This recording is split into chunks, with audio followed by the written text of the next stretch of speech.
সেই সংগঠন দেশের দুর্যোগে যারা সবার আগে ছুটে যায়, বন্যা হলে যারা সবার আগে প্রাণ নিয়ে যায়, দেশের প্রয়োজনে যারা বুক পেতে যায়, যারা আগামী দিনের বিজ্ঞানকে সৃষ্টি করার জন্য সায়েন্সেস করে,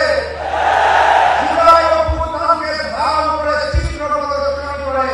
আগামী বাংলাদেশকে গড়ার জন্য এই ছাত্র সংগঠন কাজ করে, তার নাম বাংলাদেশ ইসলামী ছাত্র শিবির।